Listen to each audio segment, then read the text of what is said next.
मुसलमानों के दारुल खिलाफा यानी मुस्लिम दौर हुकूमत की राजधानी बगदाद में हर दूसरे दिन किसी न किसी दीनी मसले पर मुनाजरे होने लगे, यानी डिबेट होने लगी। जल्द ही वो वक्त भी आ गया जब एक साथ एक ही दिन बगदाद के 4 अलग अलग चौराहों पर अलग अलग मुनाजरे हो रहे थे।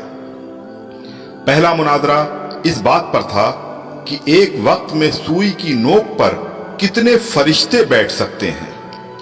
दूसरा मुनाजरा इस अहम मौजू पर था कि कौवा हलाल है या हराम है।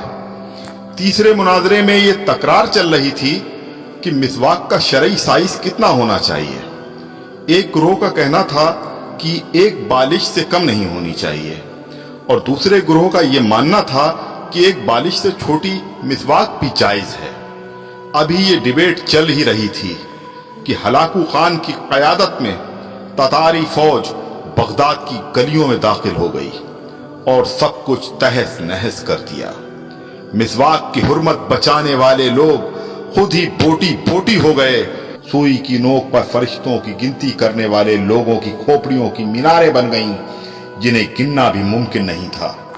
कौवे के गोश्त पर बहस करने वालों के मुर्दा जिस्मों को कौवे नोच नोच कर खा रहे थे। आज हलाकू खान को बगदाद तबाह किए सैकड़ों बरस गुजर चुके हैं, मगर कसम ले लीजिए जो मुसलमानों ने तारीख से रत्ती बराबर भी सबक लिया हो। आज हम मुसलमान फिर वैसे ही मुनाजरे सोशल मीडिया पर या अपनी महफिलों, जलसों और मस्जिदों के मेंबरों से कर रहे हैं। दाढ़ी की लंबाई कितनी होनी चाहिए या फिर पायजामे की लंबाई टखनों से कितना ऊपर कितना नीचे शरई एतबार से होनी चाहिए। फिरके और मसलक के हमारे झंडा बरदार सिर्फ और सिर्फ अपने अपने फिरकों को जन्नत में ले जाने के दावे कर रहे हैं और दौर हाजिर का हलाकू खान एक एक करके मुस्लिम मुल्कों को नेस्तनाबूद करता हुआ आगे बढ़ रहा है। अफगानिस्तान, लीबिया, इराक के बाद सीरियाई बच्चों की कटी फटी लाशों की गिनती करने वाला कोई नहीं है। बेगुनाहों की खोपड़ियों के मीनार फिर बनाए जा रहे हैं। आदम की नस्ल के नौजवानों, बूढ़े बुजुर्गों की लाशों को कौवे नोच नोच कर खा रहे हैं और हवा की बेटियां अपनी अस्मत बचाने के लिए उम्मत की चादर का कोना तलाश कर रही हैं।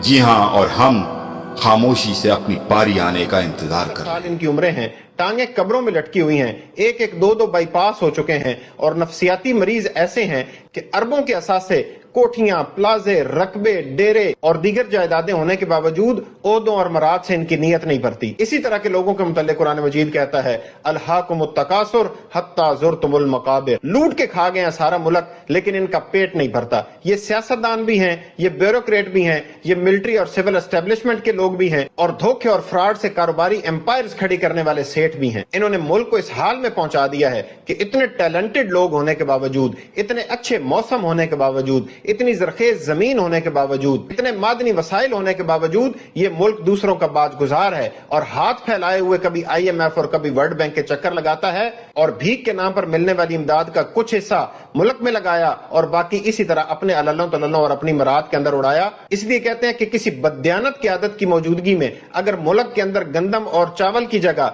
हीरे और जवाहरात और सोना भी उगने लग जाए तो वो बददियानत की आदत उस मुल्क को खुशहाल नहीं होने देगी। किसी की कमतरी को इज्जत व वकार का नशा, किसी को जोर व जर, किसी को इक्तदार का नशा। नशे में धुत तमाम हैं, नशे तो सब हराम हैं, ये सब नशे उतार दो, मेरा वतन संवार दो।